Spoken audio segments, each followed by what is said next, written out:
Good morning, everyone! Long time to meet up with my friend. Kasi after pandemic, hindi na kami nagkikita. Ngayon, free siya at free din ako. We decided to go to London. Then I asked ni Habi to drive me off to Sidcup station. However, there is no train. Has roadworks going down to London Bridge. So we take a bus going to Lewisham and we catch up a train to Lewisham. This train is, sabi ng kaibigan ko na ano daw siya, electric train, no driver. Tapos punta kami ng Stratford. First time pa akong nakasakay nitong train na sabi ni Carmen na ano daw, wala daw tong driver. Electric daw ito. Saka first time ko talaga ditong sumakay. Tapos dumating na kami dito sa The Village in Westfield. Is the big shopping center, is like alam mo yung Ayala or No Star, parang ganun sa Cebu. And then ayan, alam na des, picture nako, catch up talaga kami, kwentuhan ng kwentuhan. Tapos alam naman namin na napakalaking shopping center ito, magano na lang, mag-shopping na walang bibilhin. Yun lang naman talaga Sabi ko kay Carmen na magpahinga muna kami kasi masakit yung paa ko. Iwan ko ba mga is just like 2 months na ngayon na siguro sa kakatayo ko sa work. Tapos yung nerve, masakit talaga siya. I cannot walk prolong sa walk. Kaya minsan ipapahinga ko yung paa ko. At saka si lola ninyo naman ay nagsasandal-sandal dahil minsan lang kami dito makapag dress up, makapag-sandal. So nagsandal ako. Yung sandal ko naman, galing pa yun ng Pinas, mahal yung bili ko noon. Tapos napaka-comfy niya at saka siya, maganda siya sa flat foot kasi may orthopedic yata siya. Ayan, may voucher ako na 39 pounds sa Mark Spencer. Nagala-gala kami ni Carmen. Tapos sabi ko, ano bang bibilhin ko nito? Kasi last time yung voucher ko nag-expired, hindi ko talaga nabili. At I try to call the Mark Spencer service na pwede ba i-reinstate yung voucher. Hindi daw. Pati yung coffee ko na voucher, hindi. So, sabi ko kay Carmen, kasi doon sa amin may shopping center din doon na Blue Water, kaya lang every shop has different nga mga display. So sabi ko kay Carmen na, Carmen, bilhin ko na to kasi fit sa akin yung pantalon at saka ano lang naman yung ito, 30 pounds yata. May tira pa akong 9 pounds sa voucher ko. Sayang din naman kasi dito pag gumagamit ka ng card may mga points siya, tapos every 3 months papadala sa'yo. Kaya iyon binili ko. Ngayon nagka-error yata, tumawag ako sa cashier assistant para i-assist ako. Tapos sabi ko kay Carmen, after dito is punta kami sa Shepherd Bush Market na first time ko pang magpunta doon at nakakatakot ang lugar doon. Maraming mga itim din. At saka alam mo, kasi hindi ako yung taong laging gumagala sa labas, kaya parang Tapos sabi ko kay Carmen, magala muna tayo kasi hindi pa naman ako gutom. At saka nagbabaon talaga ako. Pag umalis ako, nagdadala ko ng tea at biscuits. Yung biscuits ko naman is cracker.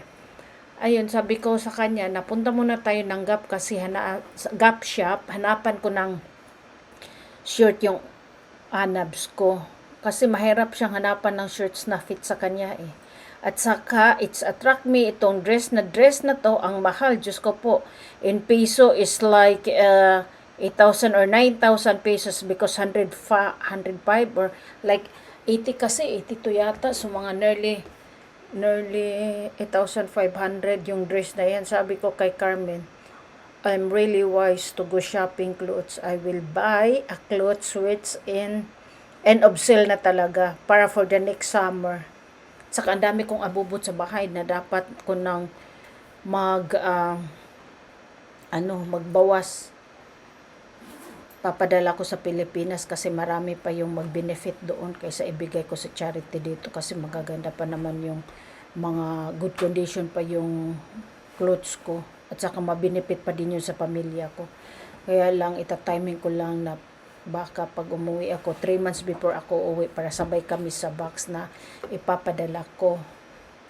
Tapos ayan siya naghihintay sa akin. Sabi ko dyan ka lang kasi ayaw niya pumasok. Sabi ko sa kanya na Carmen, may nakita akong damit, ang gaganda, tignan mo. Kaya pumasok siya, sabi ko I'm gonna buy this when on sale 50%. So mga ano na lang siya, mga 50. Ang ganda kasi mahilig ako sa yellow at saka red. Yun ang favorite color ko.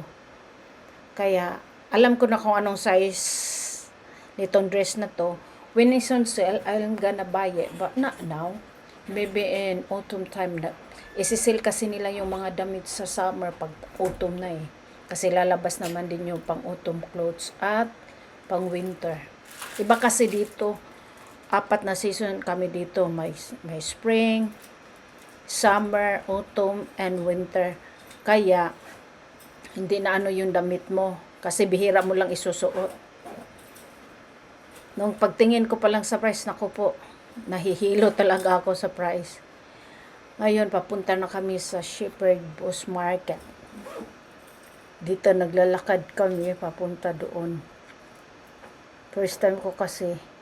Tapos sabi ko sa kanya, Carmen, puntahan natin yung dating binilhan natin ng gold. Yung nakabili kasi ako dito, may isang shop dito na Sultan Jewelry Shop. Dati way back 2017 or 15 ba yun, nakabili kami nila Krisan. Dito kami bumibili. Sabi ko, magtingin-tingin lang tayo. Hindi naman ako bibili, wala naman akong budget na bibili kasi kauwi ko ng Pilipinas. So, hindi, talang nagtingin-tingin kasi nagpapalo ako sa kanila sa TikTok at Instagram eh. Kaya tinitignan ko yung gusto ko. Nung pagtingin ko, Diyos ko po, 115 yata yung per grams. Parang hindi na talaga ako makaka-afford na bumili. Sabi ko hanggang tingin ka na lang, pero we never know, one day baka may bonus sa December. Ayan, yan ang Shepherd Boss Market. Tatawid kami dyan kasi itong kasama ko nagre-craving ng Filipino food. Bihira lang kasi kami nagluluto ng Filipino food dito eh. Lalo na itong isang payatot na to. Kaya nagtatanong kami kung saan yung yung nagbibinta ng Filipino food. Actually, sa Earl's Court sana kami. Kaya lang sabi namin, mag-ikot-ikot naman tayo ng ibang lugar for a little bit change. So, hindi ko akalain na meron para dito may mga like karinderya dito sa market na to. Tapos si Carmen kasi panay ako ng satnap. Sabi ko, Carmen, di ako makakita. Ikaw nang hawakan mo yung mobile ko ha. Baka i-snatch yan. Sabi niya, oo, hawakan ko. Sabi niya. So, binigay ko yung mobile ko para siya ang sa satnaps. At last, napunta kami dito sa restaurant. Ito yung restaurant na para lang ding, alam mo, restaurant sa atin. Di ko akalain. First time ko kasing nakapunta dito. Di ko akalain na ganyan. Ayun, ang in-order namin is, alam mo, sa layo ng pinuntahan namin, ang in-order namin, alam mo, lang, munggo beans, tapos yung binagoongan na pork, tapos sea bream, yun lang, at saka yung may talong. na ano, kasi sabi ko kay Carmen, tinanong ko kasi sila kung nagbibitchin pa sila eh. Sabi nila, oo daw, may MSG. Sabi ko kay Carmen, alam mo, mag-bloated ako pag ganyan. Tapos yung stomach ko mag-upset. But, well, I ate less lang para may kasama din naman siyang kumakain. Ayan. Dito kami sa labas, tapos ang init. Kasi kasagsagan ito ng heatwave dito ngayon eh. Kaya sobrang init. Sabi nga ni Carmen Louie, bakit ang pula ng mukha mo? Sabi ko, don't be silly you asking me. Ang init kasi. Sabi niya, oo nga. Kasi yung ibang init dito malagkit na humid. Hindi kagaya sa atin na talagang kahit 25, 26 degree, fresh pa rin dito. Iba. Parang ang sakit sa balat yung init dito. Ayun, nagkakain si Lola. Parang gutom na gutom si Lola. At saka yung yung isda na si Brim, may kasama siyang tuyo. Parang 4 na piraso. So, ayan. Sa may nagtitinda din yung babae sa likod ko, nagtitinda siya ng suman yata. Suman na malagkit. Sabi niya, bili kayo. Sabi ko, sarili ko, hindi ako bumili kasi I know how to cook. At saka maganda yung malagkit dito na from Vietnam. Katapos namin ditong kumain, nagplaplano kami na puntahan namin yung sabi nila Filipino bakery doon. Malapit lang sa my train station. Kaya sabi ko, punta tayo doon, Carmen, tignan natin.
It's a juice only. Isa juice. Kalamansi. Wala silang halo-halo. Ito mag-freshness yung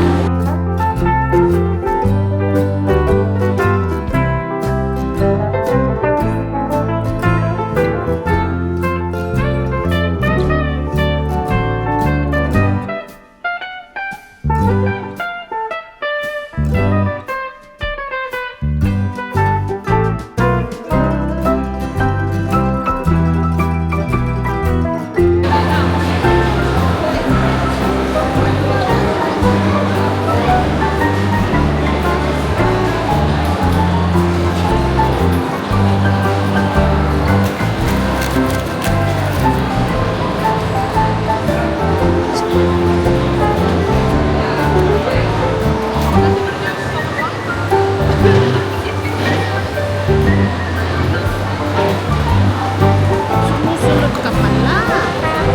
Kasunod ng sunod dyan. Sinusap ko yun. Ito sa akin?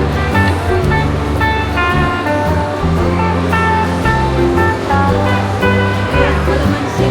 So refreshing. Refreshing, di ba? The better than the one. Oo.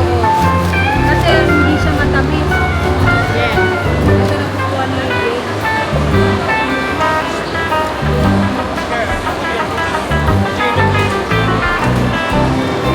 Sarap, ano? Yan ang nagustuhan ni Jane sa Mama Song. Ako dati dito. Sa harapan ito ng kotse. Baka dito lang. Ako lang nagbalik mata.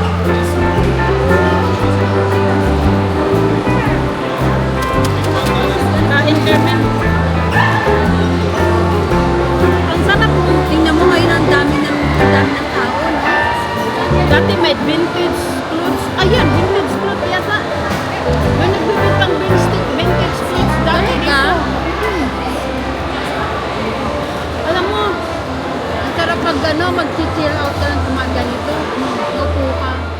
Nandito yung Pilipina rin namin pagkagaling na namin dating sa border Shepherd namin eh, Post, nakatira. bumalik na naman kami sa Westfield Shopping Malapit ang Center Shepherd kasi at maghalo-halo kami. Eh ngayon, nadat na namin na wala, naubos na yung halo-halo. Tingnan mo nga Eh, lahat ng sabi ano, niya, may Louie, may ano na Picture lang, ako sa Louis Vuitton, ano? yung lemon Oh. juice na lang kasi Sabihin ko, refreshing. Sabi ko, Shopping "Oh, in sige." Louis Vuitton, London. Tapos, pagkatapos namin kumain, upo-upo, gala-gala, pabalik na kami sa train station. At ito yung underground train station dito, ganyan, nasa underground kami. Tapos, pag sumakay ka ng train yan, ganyan, ang daming tao, puno. Buti na lang nakaupo ako. Nasa train ako ngayon, pabalik sa bahay. Tapos, baba naman ako ng kabilang train para kukuha naman ng isang train diretso sa bahay ko. Tapos sabi ko kay Carmen, doon ka na lang sa Dartford kasi Dartford ako. Tapos bus pass ka naman, kukuha ka na lang ng bus pabalik ng Sidcup. Sabi niya, o sige, para long catch up kasi kami. I think it's just like over 5 years kaming hindi nagkikita ni Carmen. Sa sobrang tagal. Dami kasi mga nangyayari sa buhay na, unexpected.